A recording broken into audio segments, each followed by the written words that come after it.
Everyone, and welcome to episode 335 of the Mike White's podcast. I'm Jack, as always, joined by KC. Good morning. How's things, mate? Yes, it's. I know we've done early podcasts before, but this is down there. Yeah.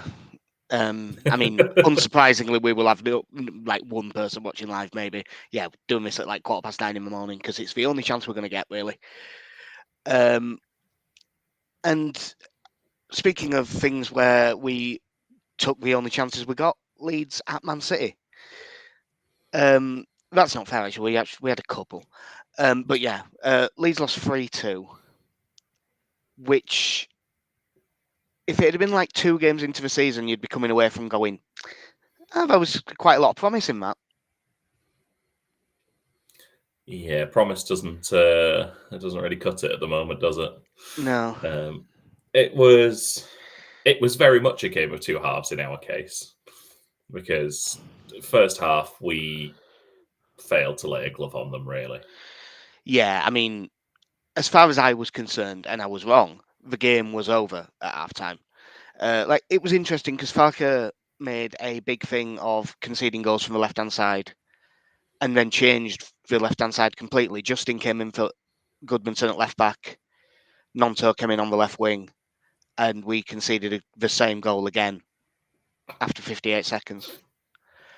When you watch it back, Justin and Nonto get done by a good bit of movement.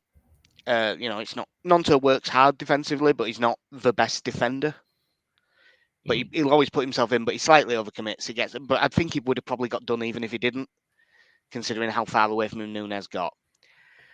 But then after that, this is the bit that actually worries me more still. If you don't include Justin and Nonto, who were wide, they've already been caught out. Not including them, Leeds have 7 players in the box. Man City have Doku, who is properly marked, Haaland, who Roden is close enough to that you could say is. I think if the ball had got to Haaland, Roden would have got there. And Foden, who is, and I should just play the clip from the Forest podcast, unmarked, centre a goal. Yeah. And there's like 3 players around it, and just no one picks him up. And I'm sure that he's stopped his run and dropped off and given himself a yard. The movement can be good, but when you've that many players around, you shouldn't be able to get just a clear shot from that position. Yeah, it was, like I say, it's really disappointing. It's the Sunday League, right, lads, away at City, nothing daft here. Keep it tight early on. But no, like you say, it was, as I said in the last podcast, it was very much, it seemed to me that, yes, he was having a go at the crosses were coming in from the left-hand side, but Farke made no comment on the sheer absence of any marking when they have scored from crosses and balls across the penalty area this season. No mention of his holding midfielders, for example. Yeah, it's a good goal from the City end, but there's things that we can do better, and it's the same one again. Like, if we just conceded that goal and we hadn't been conceding that goal over and over again beforehand, I wouldn't worry about it so much.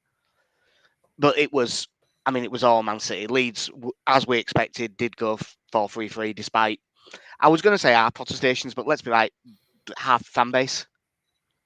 Everyone wasn't happy with straight 4-3-3. They were just different people had different ideas of what to do, but no one wanted this.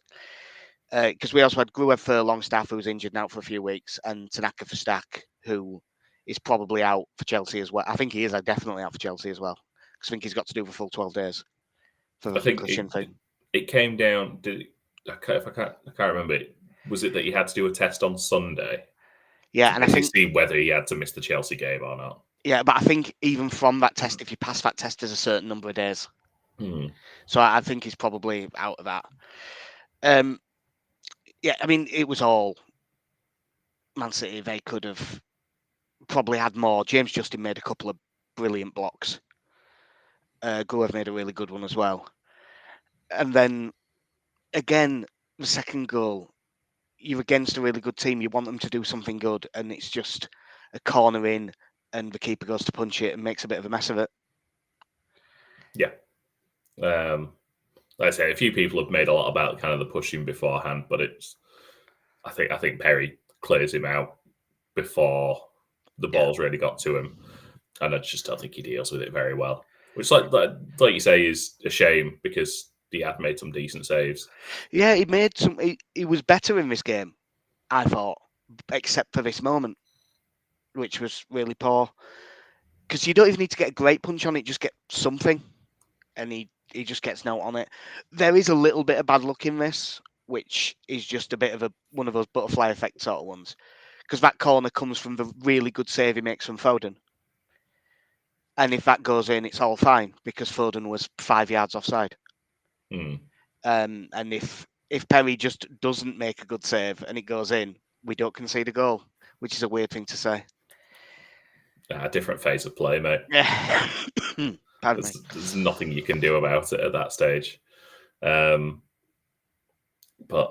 yeah, obviously disappointing. One of the things I did, I think, obviously the terrified part of us. I don't know if you went so far as to do it, but I dare say there'll have been quite a few people who triple captained Haaland this weekend. Guilty. But I kind of did it to jinx him, forgetting, of course, that he doesn't try against Leeds. Yeah, I know he scored 2 in a game. Was it at Elland Road, that one? But even then, he missed some sitters, and he clearly doesn't want to try against us. Yeah, him and Jermaine Beckford. He's not Beckford levels. He doesn't maybe harm his own team like Beckford sort of did. Yeah, I mean the times where we seem to be doubling up on Haaland in the hope of just no, stop him. Just everyone watch him. So for the most part, we did restrict Erling Haaland to a fairly quiet game. Yeah, I mean he had like a couple of shots, but none that were really dangerous.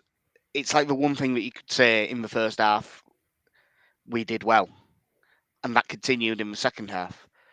Morning, Ali. By the way, I've just seen your message. Yeah, obviously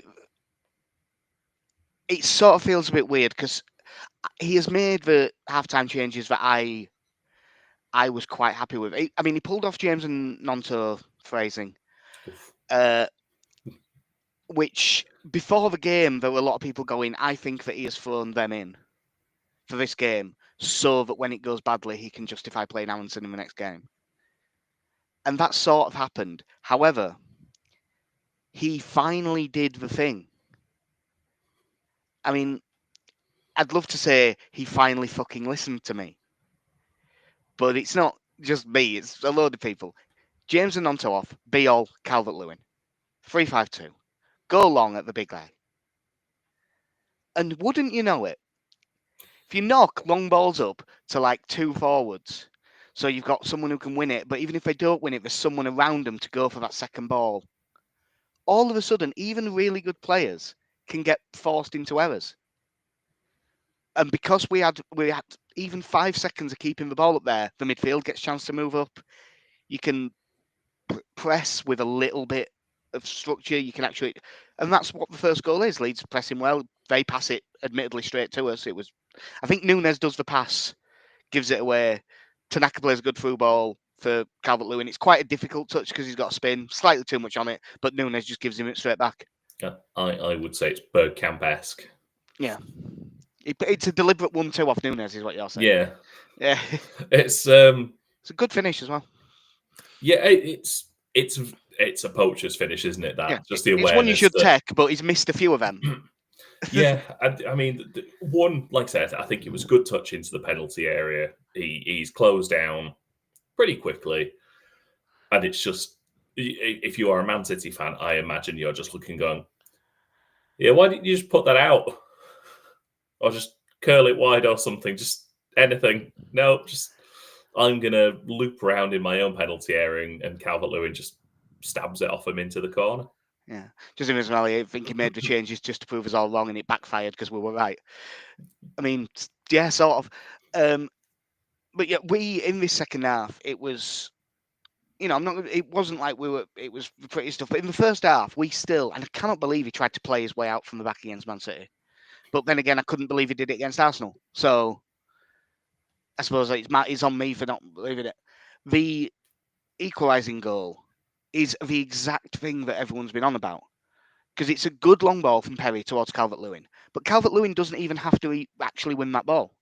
He ends up in a position where he can just leave it because Bogle has bombed up like fuck down the right-hand side, which he can do because there's an extra centre-back behind him. It just frees him up to have that room. Good header through for Calvert-Lewin. And Gvardiol, I mean, I've no idea what he's doing. He just completely wipes him out. I know he kicks the ball about 3 seconds later. That was one of my favourite instances of pointing at the football. Yeah. It's like, look, I touched the ball. Like, yeah, but you have already gone through Calvert-Lewin.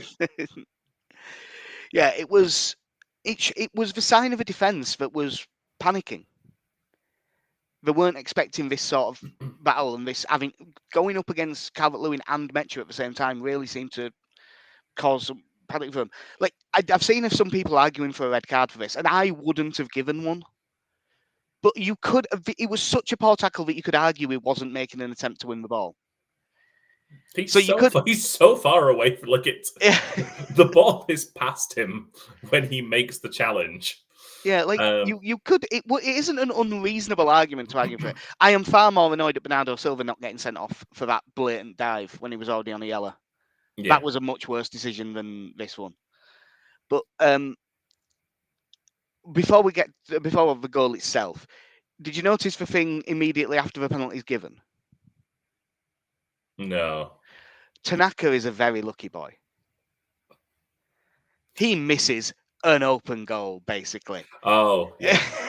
Yeah, he does. He just spooned that one a bit. Yeah. Like, it's a good job it got given. And the thing is, if he puts that in, we're going... I mean, even though it ends up going in, if Tanaka scores, we're going mental at the ref for not playing on. Yeah. Because I have to be honest, when Metcher stepped up to take that penalty, they flashed up, depending on where you watched this and stuff like that. Because obviously, none of us watched it live, it being a Saturday 3 o'clock game. Ooh. But they have flashed up Metcher's last 5 penalties. And I think 3 of them were the penalty he ended up taking. One was an off target and one was down the middle. Hmm. And I did look at it and go, ooh, I don't think I fancy him here. And he did hit the penalty with not that much power, exactly where he always does, just less in the corner than he did against Everton. Fortunately, Donnarumma makes a good save, but straight back to him to give him the easiest of tap-ins that you could ever have. Yeah, it was a well-worked routine. Yeah, the saving grace is I think when that was saved, I started coming back to him, just probably thinking he might put this over. I must admit, this is a bouncing ball. I didn't panic at all on the rebound. I didn't fancy him for that penalty. I don't really know why. I just, when you just get that feeling. Yeah, he's not scoring this. It was one of those. It was a very savable height. It was not close enough to the corner, not powerful enough. Yeah. But at least you got the bounce. So yeah. It's the sort of thing that happens to forwards who, because I mean, he's in decent form at the minute, but he's in goal scoring form at the minute. I know that he scored in this game, but if that had been Calvert-Lewin 2 weeks ago, there's no way that rebound falls back to him. No, it misses him by a yard. It's just, but back to 2-2, which I mean nobody could believe. I think it's fair to say. And honestly, although they did have, the vast majority of the game, I didn't really think for that next 20 minutes. It didn't feel like we were in much trouble. No, we very much they definitely had the best of it, but it didn't feel really panicked about like that. Yeah, I mean, it eventually becomes the low block, just 11 men defending 25, 30 yards from their goal. Obviously they're getting bodies forward as well. Again, there was quite a few crosses coming in that we mostly dealt with. Yeah, they had a couple of shots from the edge that Perry saved fairly well. It was like, yeah, they had it, but I wasn't too panicked. And then it's sort of weird. There are things about their winning goal that aren't great defensively. But I do think that I have to put like 90% of this down to Foden's really good.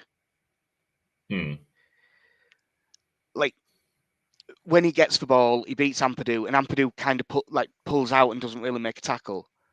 But if he thinks he's going to mistime it, I can sort of understand that, because if he gives away a penalty, that's, how, even though it's against Leeds, Haaland's not missing. Yeah. Even though has he missed one against us before? I feel like he might have. And then like Tanaka doesn't really get there either, but it's a good finish. Perry's no chance with it really. The bit that I did find a bit more annoying was, have you seen like have you watched the last goal back? I think so. So kind of when you see it from the main camera, there is the section where obviously it's gone to our left hand side, obviously. And I think when I first saw it, I kind of noticed Tanaka was outside the area, not really doing anything. Yeah, he's the guy sort of marking the edge. Which, because I've basically, when that pass, I sort of paused it as the pass to Foden goes. Leeds have 11 men back. Yeah. Foden has 5 or more yards of space in every direction in the penalty area. That's the bit. What he does from there is really good, but that was a bit soft. And I have been, but either Tanaka has to go across and hope Okafor's switched on enough to drop in, or Calvert-Lewin is stood 5 yards alongside. But he's also a striker. He probably isn't thinking, I need to drop to 14 yards out. Yeah. And he was also outstanding when he came on. I was going to say, because both their centre-backs were in our half at this point. They were basically on the edge of the box. Yeah, so Calvert-Lewin is out there. Yeah. Again, whether it's a moment of switching off or, like you say, I think in terms of the actual finish itself, it is a fantastic finish to be able to see that shot on from the angle he was at as well. I just thought it was a really good finish from a really good player. Yeah. I think the only thing I would look at, not directly about the goal, the subs we made towards the end, I thought were interesting. Like Metcha, I sort of understood him coming off. I don't know if in that situation Okafor is the person I would be bringing on. Yeah. Well, I quite liked that sub, and I'd have probably made it 5 minutes earlier. They were pushing up so much, and I think that we had a legitimate chance to catch them on the counter. And as James had already gone off, I think our best option for that was Okafor. So I actually think it's rare for me to defend Farker, but I don't think that was the worst idea. And I think the Mecha was knackered as well. I think Mecha had to come off. Like you say, I think he was knackered.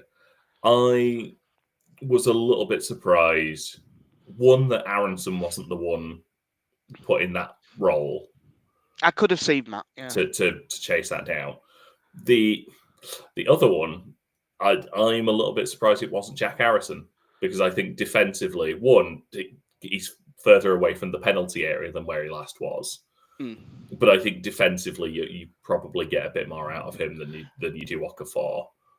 But like I say, I don't think that change contributed to the goal at all. No, I mean, Okafor is the furthest one away of everyone from the action. As I say, it was a shame. Can we actually take anything out of this at this stage? I suppose it depends if he learns his lessons, because obviously we came away from the Bournemouth game having drawn 2-2, and we were really disappointed because we should have won that game. But we were saying, but knocking the ball long up to Calvert-Lewin, it really worked. Hopefully this will make Fark see that this works. And then he just didn't do it again. So it's whether he takes any lessons from this or not. Yeah, I mean, I liked that structure of two centre forwards and a 10, and just having Tanaka sort of buzzing around in behind those two. Because, like you say, all of a sudden now, when you play a long ball, there are always one or two people up there in support, and Yeah. that's the problem with the 4-3-3 is that you have someone who either in Metro or Calvert Lewin who you can play off of, but there's never anyone close enough to do it, and Yeah. there's only so good and so long you can hold the ball up for. And when he Before, was doing it with Aronson was having to go inside to do it, so you didn't have the structure when you did win the ball. yeah, and with this system as well, I did, like you say, Bogle was getting up and down really well. I thought he was excellent, by the way, in this game. I thought he was really good, Bogle. Yeah, I think for all the talk of the difficulties on the left hand side, I do think I'm trying to think of a game where I've not. I think there's probably a couple of the game, like the Forest game, where I didn't think anyone played particularly well. But outside of that, I don't think there's a game where I've come away thinking Bogle hasn't played well, like specifically. Yeah, he hasn't had any like really bad games. He wasn't great against Brighton, but none of them were. Yeah. Whereas I think recently, I thought he did quite well against Villa, and I think it looked even better for having Dan James in front of him. Yeah. And yeah, I thought he had a fantastic game because we spoke about him having to deal with Doku for that game, and again, for the most part, it dealt with it fine. Yeah, like I mean, Doku did get past him a couple of times, but he's going to get past people sometimes. He's a really good dribbler. But yeah, I thought that Doku, as much as I like Bogle, I thought Doku would probably have him on toast a bit, to be honest, and he didn't. Yeah, and so the one thing, as much as you now have a team where you've got Okafor, James, Nonto, that you may struggle to get into this team if you stick with the 3-5-2. I'm not really that bothered about it as long as it gets results. Yeah, I like this structure. And it means you've got your three centre backs, you've got two holding mids, and especially when it's Ampadu and Gruev, they're not going far anyway. Yeah. Frees up Tanaka a lot more to get forward. And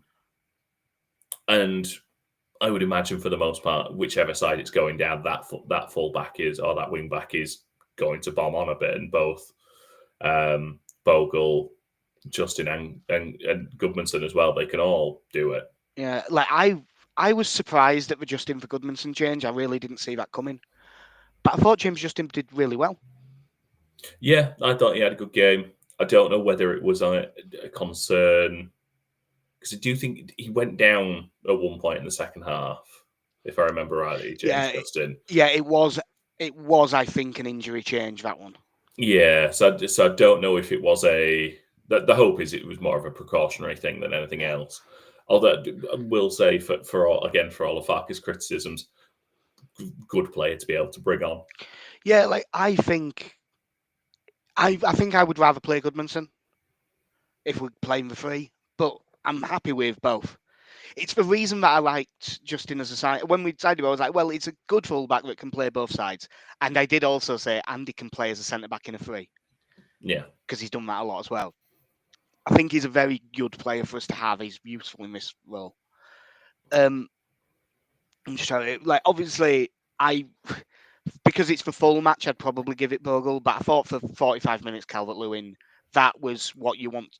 That's what we were hoping for when we signed him. That is, was it his best? It was his best game in the league shirt, I reckon. Yeah, I think so. And he's had some really good ones just without the finishing. Yeah, it was just really nice to see us have an outlet, because I think a lot of it otherwise has been give it to the left hand side and hope they do something. Whereas, like you say, it just gives us that opportunity to get a bit higher up the pitch just to get your defence out. It was not. You've got Strauch, you've got Bornau and Rodon who can all play those passes to get Well, it we up don't there. know if Bornau can do anything yet. To be Not fair. not Bornau, sorry, Biol. Biol. I was just thinking, Bornau, as far as I'm concerned, because I've blanked that Chef Wednesday game out of my head, I don't think he exists really. I is think he he's a this fit. season's Isaac Schmidt? Yeah, Let's just he just is. I've heard tell of such a man. I don't know if he really exists. yeah. But you've got those three centre backs can all play those passes to a decent degree of accuracy. None of the three of them are just hoofing it up there. It's not hoofball. I haven't thought about hoofball in a while. Best square ball cover ever. But yeah, it makes all the sense in the world to do this against Chelsea now. Which brings me on to the next question, Willie. I'd really like to think so. I'm actually going to back him this time and say yes. Yeah, I mean they'll be 4-2-3-1. Caicedo got sent off, so he won't be playing. And Reece James, who was unbelievable, by the way, against Arsenal, with them having 10 men. He was so good. But he's already said he's played 90 minutes, then he can't play it again Wednesday. So he'll be on the bench at most. Yeah. Which, because honestly, he was so good. But other than that, like their team, their squad is just ridiculous. Yeah. With the although I don't rate Robert Sanchez at all. I know he makes big saves as well, but he's a proper. If you get shots away, there's a very good chance that he'll make a mistake. Yeah, I mean, I'm just looking at their bench at the moment, and when you're looking at, obviously, Cole Palmer is coming back to fitness. Yeah, and he was expected to be fit for us. Yeah, but you'd think they wouldn't start him against us. It's probably not worth the risk. No, you've got Garnacho. Again, I don't think they'll start him, but you've got Liam Delap. Yeah, they'll probably. I suppose it depends if they really want to get us, because they could start Delap and play João Pedro at 10. Yeah. I mean, the flexibility in that team. They might well do that, actually, because with Caicedo being out and James not being fit, they might drop Enzo Fernandez deeper. Yeah. And if he plays in the midfield too, that's just on the subject you're on about with Ali saying that Bornau played middle of the back three at Wolfsburg and was calm on the ball, good first. So I'm sure he did, but I'm still not sure he exists, mate. I think you might have been playing Football Manager or something, because this Bornau guy. Sounds like a regen to me. Yeah, he could be anyone. Him and Jod Body Slam. Yeah. God, I wish you had like the image of that somewhere. I think I do. I will dig that one out. Screen. Jod Body Slam is the best regen now. Yeah, back to Chelsea. Like, they can rotate loads of this. Like, Cucurella, obviously, he was brilliant at Brighton, and then he had a bit of a shaky start at Chelsea, but he's now one of the best left-backs in the world. He's defensively outstanding. Did you see the job that he did on Lamine Yamal? He just didn't give him a second. He was so good. Yeah. Right back will probably be Malo Gusto again. Centre backs, they've got about 9. It was Fofana and Chalobah last time out, and they defended pretty well. So if they're fit, they'll probably stay in. But they've got what? Tosin, Adebayo, Badiashile. They've got others as well. Who else have they got that centre backs? They've about 500 of them, aren't they? This is all the ones that aren't dead to them. Yeah, I mean, even that young lad, that Josh Achampong, looks pretty good. Just haven't seen as much of him. Yeah. That's the other one. They signed that Joel Hatter, the young left-sided one from Ajax, who's meant to be the next big thing. But they've got 7 of them as well. So yeah, it'll probably then be Enzo Fernandez and Andre Santos as the 2. Then I think it'll be Pedro at 10, Delap up top, and then wingers. It was Esteval and Garnacho last time, So probably Pedro Neto.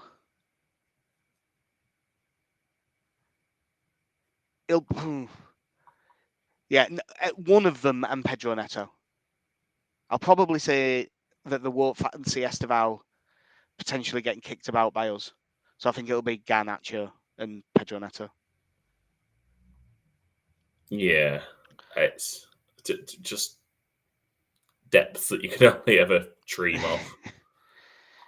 This is the longest, by the way, when you just going off their Google page. This is definitely the longest squad list I think I've seen. Yeah. But yeah, like I say, there are players on this list I'm just looking at. Oh yeah, he's there. just wait for us to try and sign Raheem Sterling in How can January. say Sterling's still there? He's not registered for the Premier League, so he's not. I did start putting this to Alex at one point, saying that I thought we might go in for him, but I did also remember that last year he said he was only going to go on. He was only ever going to go to a club in London. So yeah, he don't want to move. No, and you know what? Fair enough. It's not his fault. It's not his fault that they gave him like a 5-year deal on 400 grand a week or whatever it is. In all fairness, he was 24 when they gave it to him. So yeah, they should. There is a little bit that must have been in the head of he might drop off a bit earlier than other players because he has been playing week in, week out since he was 16. But not all James Milner. God, he's 30. Yeah, it's like, oh God. He's 30. He's still only 30. He's meant to be in his prime. No.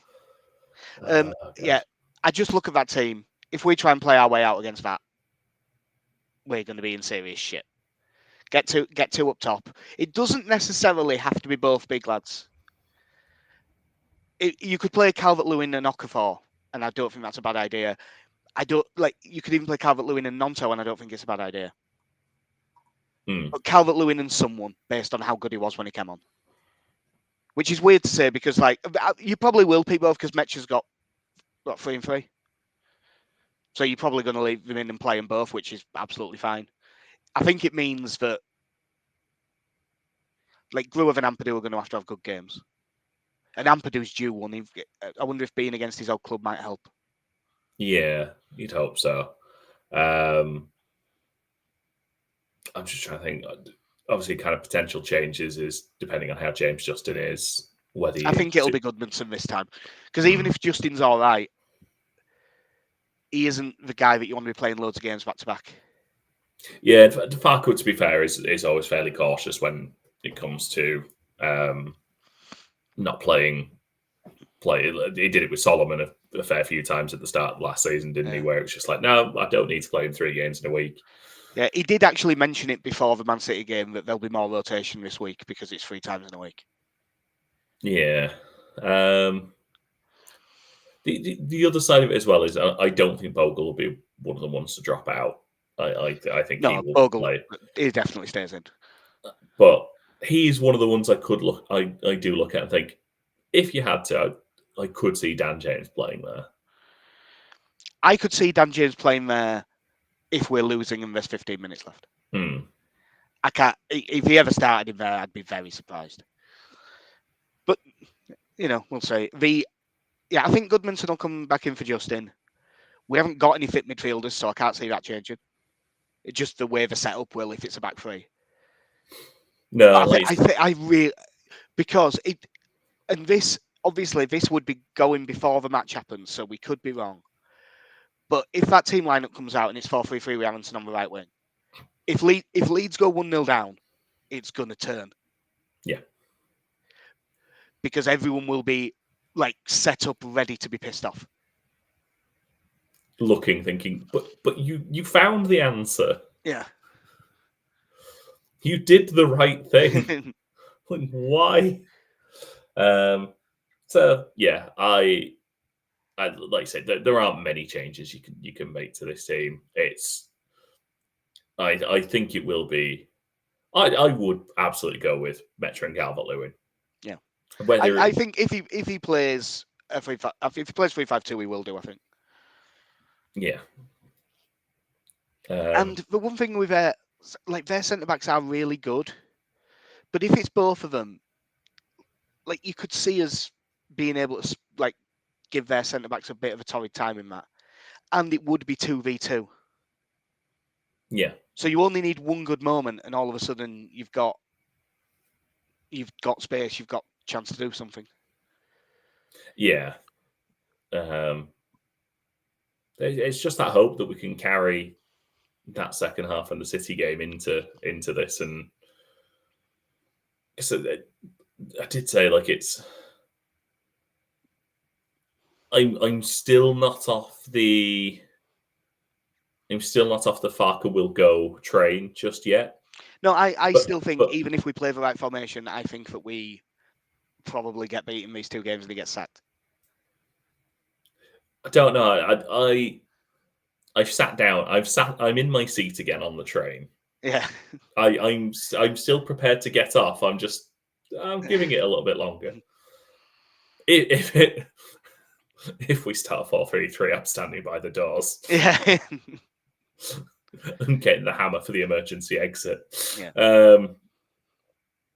But yeah, it's can we carry some momentum from that second half into this game? Make it difficult for Chelsea, create some chances, and somewhat play to our strengths. Yeah, that's what we've got to hope for. I'll have to tweet out the predictions because I haven't gotten back of everyone else yet. But we can do ours. Despite, I think we will go 3-5-2, and I think that we will be better for it. I'm still going 2-1 loss. 1-1 draw. Or 11-1, as I just put in the sheet. You know what? No. Yeah, I'll tweet out the predictions of everyone else if I remember, which I should, but I can't promise anything. Yeah, so it does seem that like everyone, if it wasn't for that second half, I think everyone would have been saying, "Oh, we get beat 4-0." Yeah. And that second half has just given people enough hope that maybe we can get something. And if you put in a good performance here, and if you can like nick a point or something, all of a sudden I think the atmosphere for that Liverpool game is going to be really whipped up because they've been shit. Yeah. But if we lose this, I think the opposite happens. I think everyone's like, "Oh, it don't matter." Yeah. Everyone will just be waiting for the corner flag after the game. Yeah. What's the point? Yeah. So that'll do us for episode 335 at Mike White's podcast. We'll be back. I don't know what work is. We'll have to try and fit something in Thursday or Friday. But they're not great days for us work-wise, are they? We can make it work. Yeah, we'll figure something out. Anyway, I've been Jack. See ya. I'm Casey. Have a good one.